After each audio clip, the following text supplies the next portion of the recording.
joining us back here on the Rich Eisen Show is one of our favorites. He's been in the league forever and a day. First round selection back in 2011. We were talking about the 2010 draft, right? And this man is the man who was the 24th overall pick of the 2011 National Football League draft by way of Cal. Coming to us from New Orleans, the New Orleans Saints defensive end, one of our favorites, Cameron Jordan, back here on the show. How you doing, Cameron? I'm good, man. Just finished up with practice for the day. Yes. Can't be more blessed. Okay. Walk me through what a practice looks like. Middle of August, getting ready for a season. What does it look like? Give me. I don't even middle of August. I don't even know what day today is. You don't. Look, we're going in practice. We're in full pads, and full pads. Blessed enough to go be healthy and be able to get after it. Okay. Get better each and every day. So when it comes down to it, we're ready for the next game. We've already had one down. I mean, we clearly have stuff we need to clean up. Right. And that's what preseason for. And help us edge off, all of our faults, I guess. How does the cleanup look? Like, walk me through the process of cleaning up. Like meetings, stuff like that. I mean, again, I'm just trying to give people an idea of what it's like to be an NFL veteran on a team with so many hopes and wishes and question marks, quite frankly, going into a season. Right. Yeah, I mean, there's plenty of meetings, but I mean, when it gets down to it, it's the emphasis in practice of, creating more turnovers from the defense side. The emphasis in practice of, we had a couple offside penalties happen for our D-line that we focused on, so especially today. It's the emphasis for our offense of, keeping the ball high and tight and always having, 5 points of contact on the ball.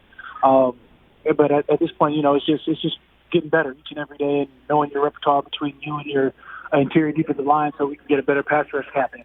Well, one of the videos that came out of practice that went a little bit viral, Cam Jordan, was Jameis Winston with techno dancing.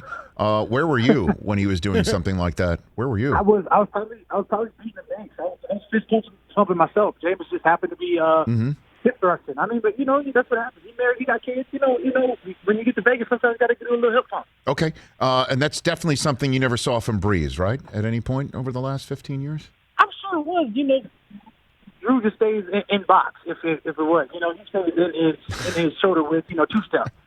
James not afraid to get out there. Oh, man. Walk me through this process here with the quarterbacks and what you're seeing. You're the one practicing against them. Walk me through what you're seeing from the two guys competing for that treasured spot to succeed Drew Brees as starting quarterback of the New Orleans Saints that you can share with me, right. Cam. I mean, what you got in Taysom. He's a guy who's going to, take off when he can and really stretch the field with his feet. He looks like he's growing from last year to this first preseason game, and at the same time, you also know what you're getting from Jameis. I mean, you've got a guy who wants to go deep, and he's not shy about it. He likes taking shots. He's that daring quarterback, and I think that stretches the defense. As to who's going to start, I still don't know. You still don't know. We still don't know. Sean still doesn't know. At this point, if Sean doesn't know, how am I supposed to know? But I do know that, these two quarterbacks we can definitely win with. We've proven we can win with Taysom at a 75% win clip out of a four-game stretch. Taysom does nothing but show his growth, his speed, and, his mental processing has gotten faster from last year to this year. You talk about Jameis and what he was able to do over at Tampa, the yards he was allowed to amass, and then you sit him behind Drew Brees for a year. And actually, we saw this past game from the Ravens. He looked damn good. So I don't know, what it comes down to who's starting quarterback. I know we can focus on what we can control, and that's our defense. And I think our defense, for the better part of the game, has shown where we have taken our talents and how we've elevated and how we're able to elevate our play from the linebackers to the DBs, and, of course, we've got our guys up front.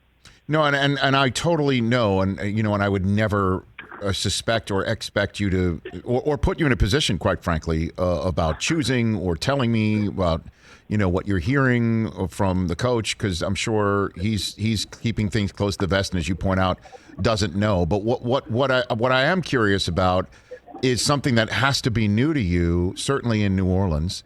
And that is watching a quarterback competition and being obviously your play and that of the defense can make an effect on this decision based on what's going on in practice and how you go about that and what you guys talk about and how that is to experience what I'm sure is new for you and what you can share about that, Cameron. Yeah, honestly, prior to his last 2 years, had you said, hey, Drew retires, what's going to happen? I might hit you with the I don't know. But because of the last 2 years when it happened, where, we saw Teddy Bridgewater come in for a 5-game stretch, and we went 5-0. And we saw Taysom come in last year for a 4-game stretch, and we went 3-1. But we're at the utmost confidence that it has to be on the defense. We stress between each other what we have to do as a defense. So it's not that we don't know what's going to happen. We do know what's going to happen. We know that there can be a championship-winning defense. We look at, when Denver won their Super Bowl, it's not like they were Peyton Manning heavy reliant. They were, DeMarcus Williams, Von Miller. It was the entire defense that they had back there that really won the championship. Defense wins championships, and that's what we hold our hat to. That's what we're trying to create as a regular standard. Cameron Jordan here on the Rich Eisen Show. How is the NFL different now than when you first came in? I can now ask you this question since you. There was an Eli Manning, there was a Phillip Rivers, there was a Peyton Manning, there was a Drew Brees. They're all gone, right? There's still a Brady. Yeah, there's still a Brady. Brady's probably going to be playing until he's 75. Right. He's the Phil Mickelson of football. When we think about everything that we want to do, or what I've seen, we're not allowed to hit quarterbacks too hard anymore. You can't hit them low. Can't hit them too high. You have to put a pillow down before you sack them. You're now not allowed to be excited about football after you make a big play. Don't directly look at your opponent and celebrate. You have to probably walk and clear 5 yards to celebrate. Offensive wide receivers are now allowed to push offs. Defensive players cannot touch. There's a lot of what do we call it? You're not allowed to really hit crossing wide receivers anymore. Now they're defenseless players. I don't know. You tell me, Rich. How much has the game changed? Well, here's the thing with the taunting that you just referred to. I'm kind of thinking what got called in Indianapolis against that kid. Was it Benny LeMay, right? Is that who it is? Chris Brockman, no right? Doubt. No doubt. That's kind of ridiculous, and I think that's the NFL making sure that the emphasis is taken. Yeah, and that week 1, week 2, you might not see a flag like that. I could be wrong. I could absolutely be wrong here. But so is that something that Peyton, Sean is talking to you guys about, maybe the rest of the coaches, about just walk away, don't stand over the guy if you're going to say something, just get the hell out of the vicinity of the player you've just dominated or taken down? Is that the way you've been? Absolutely. We caught a penalty, I believe, in our game on a 3rd down stop that would have got us off the field. One of our defensive linemen was juiced up about the play, celebrated, and next thing I know, it's a flag, and they get a new set of downs. This is something that's affecting the game and taking some of the emotion away from the game. And it wasn't even as serious as the Indianapolis Colts running back, when all he did was get excited about him making a hell of a play. His offensive line behind him, they pushed the pile, another 8 yards, got a 30 down. That's something to be excited about. You can't be excited about football. Hell, even tennis players are allowed to get excited. And that's about as non-confrontational as you can get. Your coach is on the competition committee. He might be able to make a phone call here, He's also an offensive-minded coach. Come on. Well, that was called on an offensive player in Indianapolis. There's a running back, as you point out, made a great play. Like, he carried a bunch of defenders 5 yards, and he's also probably fighting for a roster spot. That's a big play for somebody like him. That's a big preseason moment, Absolutely. So, all right. So, do you have your pod still? You still doing that? Of course. Big trust levels. We just we're releasing. Just finished up, so we're releasing all of our episodes on every Wednesday for at least the next 8 or 9 weeks. Okay. We've had guys like Marvin Jones, Keenan Allen, Nick Saban come up on the cast. Nick Saban. Well, obviously Ingram was the one who booked him, right? Obviously. They golf together or something like that. I don't golf much, so I clearly got to get my friendships up across the golf game. What'd you ask Saban? What'd you get from him on your pod, Cam Jordan? I believe I asked how many players could count to 10, but beyond the SEC,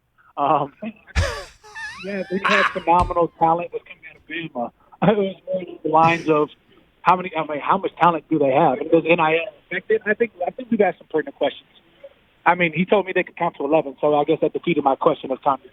Okay, and we're showing a photograph of you here, Cameron. Looks like, did you change your hair? Because there's a big whole thing with Travis Kelce shaving his beard off. Did you go more corporate here, Cameron? What's going on? I've got a little part in the fro, but I wouldn't say corporate. I just say, it's a little high and tight right now. Okay, we're regrowing the hair. I mean, I had a Jerry curl last year. You can't. I don't even know how Dion kept it up for as long as he did. A lot of activator. That's what I'm saying. That's a lot of manicured situations that I'm so opposite of high maintenance. Well, I mean, you're talking to somebody who hasn't had to worry about his hair in about 10 years, man. So, I don't know. I'm with you on that. But again, how does that work? Did someone in your family say, let's go a different direction? You just looked in the mirror and said, I don't want to have much maintenance. I mean, how does something like this happen for a player like you? I love the idea of a Jerry curl, probably until like week 4. And then I was like, all right, this takes way too much to get right. Okay. And then after off season, I handed my son the clippers, and I was like, bro, just have some fun. And he cut, my 5-year-old cut my hair together. Now he's 6, but at the time. Is that right? Your 5-year-old cut your hair together? Absolutely. Yeah. Just gave him clippers with a little one guard on there and just let him go to work. That's some serious trust levels. Handing a 5-year-old some clippers. Trust levels is all we do. Uh-huh. Absolutely. If I can't trust my legacy, who can I trust? Okay, so if you're saying that your episodes are all in the can, that means 2 seasons of this podcast have gone by without an invitation to me to appear? Is that what I'm to understand? Or am I picking up what you're putting down, Cameron? No. See, what happened was season 1 we focused on just football. Season 2 we started branching out. Season 3, who knows where we're going? We're going to shoot for the stars. We're going to shoot for the moon and land on the stars. No, first of all, two things, Cameron. You want to talk about branching out? I'm the branch out. Okay, when you branch out, that's when you call me. And 2, I just remember when Stuart Scott did SportsCenter highlights, and there was a shot of somebody who needed to explain the unexplainable because you just gotten in trouble. He would say, "See what happened was." So you just started your sentence in that way. You are, if you will, busted. Not giving me the invitation, which is okay. Just come straight through the front door and tell me. That's okay. I can take it. No, we went UFC. We went an Olympic fencer. Okay. We even went Manta Ray from Aquaman, Candyman coming up, and Yaya building up a team. Oh, he's good. That's a star. That's what I'm saying. That's a star. We've got some.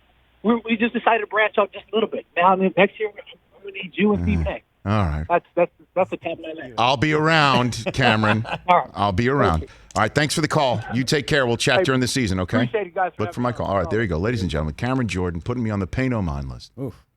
Hey, you watched all the way to the end. Thanks for that. Watch more right here.